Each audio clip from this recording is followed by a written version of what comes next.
বাচ্চাদের স্কুলে অ্যাট্রাক্ট করার জন্য যা যা করণীয় তিনি করে চলছেন। প্রতিনিয়ত মিড ডে মিলের ত্রুটিগুলো বিচ্যুতিগুলো আমাদেরকে দেখিয়ে দিচ্ছেন। আমরা প্রতিনিয়ত কন্ট্যাক্ট রাখছি এবং কিভাবে এটাকে আপগ্রেডেড করা যায় এবং বিতরণ পদ্ধতি কিভাবে নিশ্চিদ্র করা যায়, যেখানে কোনো দুর্নীতি থাকবে না, যেখানে কোনো খাবারের মধ্যে ত্রুটি থাকবে না, সেই বিষয়গুলো আমরা দেখছি। আমাদেরকে হিউজ বাজেট তিনি দিয়েছে। আমাদের চাওয়ার ওনার কাছে কিছু নেই।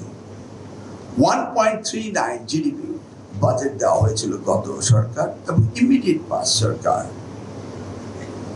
আর সেই জায়গাতেও শুভঙ্করে ফাঁকি ছিল আইসিটি মিনিস্ট্রি এবং রূপপুর বিদ্যুৎ ও তাপ কেন্দ্র, সেই বাজেট সেখানে ইনক্লুড করা হয়েছিল।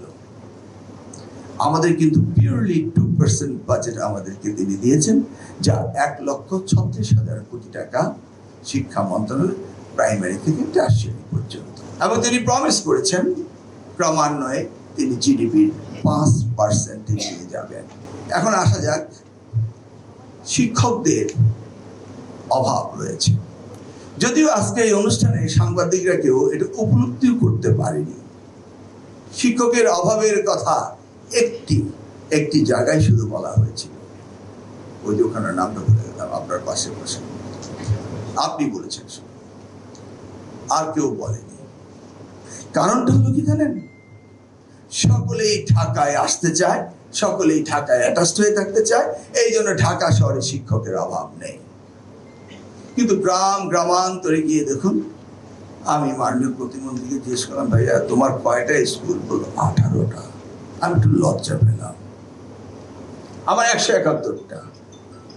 ওর 18টা কেন? কারণ শহরে স্কুল বলতে গেলে সব প্রাইভেট চলে যাচ্ছে, সেই জন্য এখানে স্কুল কম। 2017 সাল থেকে 32,000 হেডমাস্টারকে তাদের প্রমোশন আটকে দিয়েছিল মাননীয় ঊর্ধ্বতন আদালত। এটা নিয়ে কারোর কোনো চিন্তা ভাবনা নেই। আউট অফ 65,000 সরকারি প্রাথমিক স্কুল, মানে কত, 65,529, whatever that is exact figure, Bobby knows the exact figure, 65,500 something. কিন্তু তার মধ্যে 2017 থেকে 32,000, অলমোস্ট হাফ, হেডমাস্টারের পজিশন ভ্যাকেন্ট। এটা কিন্তু 2017-তে শুরু হয়নি, তার আগে থেকেই শুরু হয়েছে। The last government, not this one, the previous one, তাদের কোনো উদ্যোগই ছিল না যে এই শিক্ষক নিতে হবে। ইতিমধ্যে রিটায়ারমেন্টে যাওয়ার পরে it came to 38,000 something teachers, headmaster। সহকারী শিক্ষক হিসেবে যোগদান করেছে, জীবনের শেষ বয়সে রিটায়ারমেন্টে চলে যাচ্ছে, প্রধান শিক্ষক হতে পারেনি। সরকারের কোনো কর্ণপাতও করেনি। প্রিভিয়াস ফ্যাসিস্ট গভর্নমেন্টের আদালতের সাথে তাদের কত না সম্পর্ক ছিল, আদালত দ্বারা কত কিছুই না করিয়েছিল, মনে রয়েছে? সংবিধান পাল্টে দেওয়া হয়, কেয়ারটেকার গভর্নমেন্ট মুছে দেওয়া হয়। ইট ওয়াজ লাইক খেলার পুতুলের মতো কাজ করেছিল। তাহলে 32,000 শিক্ষককে নিয়ে আদালত পাড়ায় কেউ যায়নি কেন? আমাদের মাননীয় প্রধানমন্ত্রী এটা অ্যাটেনশন নিয়েছেন এবং মহামান্য আদালত আমাদেরকে এই 32,000 শিক্ষক নিয়োগের জন্য নিষ্পত্তি করে দিয়েছেন গত জুলাই মাসের 2 তারিখে। শুধু একদিন আমি পয়েন্ট অফ অর্ডারে দাঁড়িয়ে সংসদে বলেছিলাম, পরের দিনই চিফ জাস্টিস নিজ গুণে তিনি আদালতে ডেকে নিয়ে এই মামলাটির ব্যবস্থা করেছেন।